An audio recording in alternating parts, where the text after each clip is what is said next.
The scary part of my story started on September 11, 2001. At the time, I was stationed briefly in New York, away from my partner, who was still in England. I felt almost physically alone in the middle of New York's constant flow of activity. I had given my notice of quitting the day before as a sign of freedom and a promise to go back to the comforts of the UK. It was like the act took a huge weight off my shoulders. That terrible morning, as I made my way from my rented room in New Jersey to the middle of Manhattan, the sun was shining brightly. The sun was warm in a way I hadn't felt in a long time, and for a brief moment, I felt truly happy. My first stop was the Port Authority bus station. There, I went into a nearby HSBC bank to do some boring work. A woman in line ahead of me was watching a TV on the wall that was turned off. When I looked up at the sky after hearing her gasp, I saw one of the Twin Towers already on fire, which was very scary. Terrorism was a big threat in my life at that time. Because I had just barely avoided terrorist attacks in London before, my fear was almost tangible.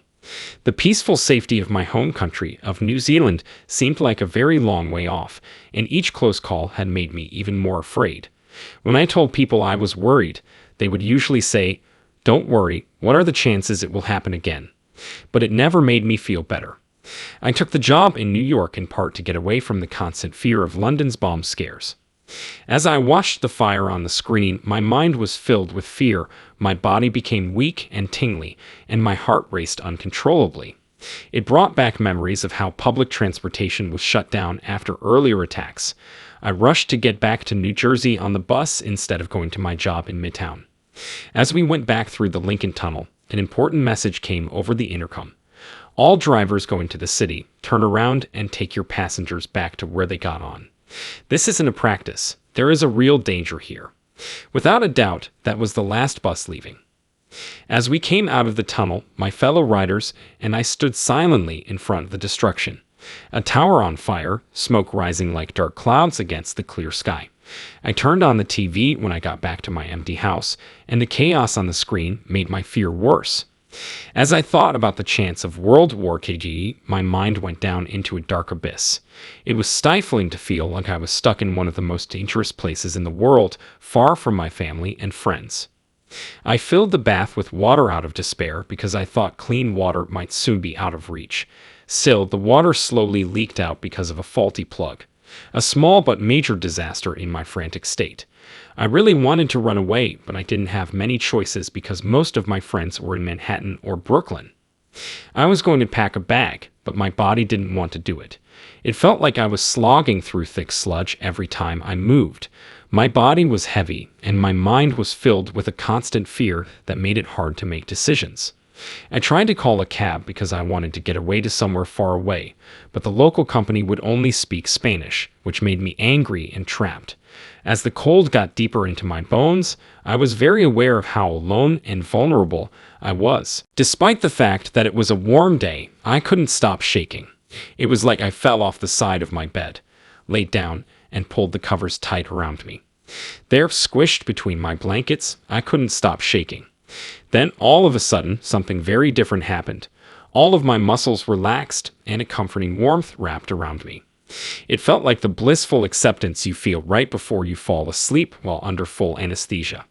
From then on, the line between being asleep and not being asleep became less clear, and I have had a hard time finding a good answer or similar situations online.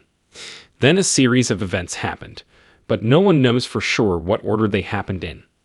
I saw a huge black and white pattern of fuzzy circles that were closely spaced and quickly grew wider. Someone, I can't remember whose voice it was, said that this picture showed fear waves spreading from downtown New York to every corner of the world. Then I was suspended in a world of white light, a vast space that looked like a sea of clouds in space. A huge crowd stood in front of me, looking at an unnoticed stage as if they were at a big event. These were the dead people who died in the Twin Towers. Their behavior was calm and not tense. Instead, they gave off an air of peace and happiness. There was an intense feeling of love and peace in the air that you could almost touch. Some of them were more emotionally advanced than others, and I thought one of them was Mother Mary. They were sending messages of relief and solace that wrapped the souls in a cocoon of divine love. Another clear image that came to mind, though I'm not sure when it happened, was of my brother in New Zealand. A loud, clear voice said, "Love is the only thing that matters. It doesn't matter what else."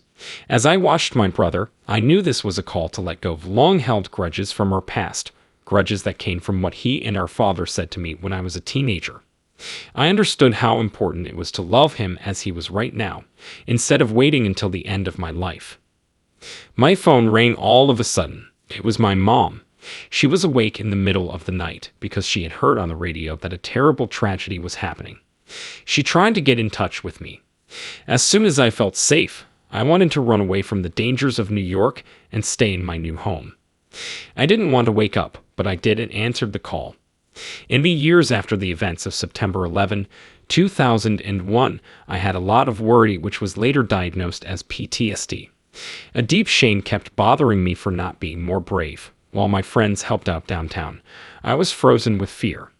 It took me a long time to see the blessing in that event that felt like death. Reading and watching a lot of books and movies about near-death experiences, NDEs, helped me get over my fear of death. During the global COVID lockdown this year, I have felt a rare sense of calm and peace, which is very different from how anxious I have been in the past. People will probably not believe what I say because it's easy to doubt such events years after they happen.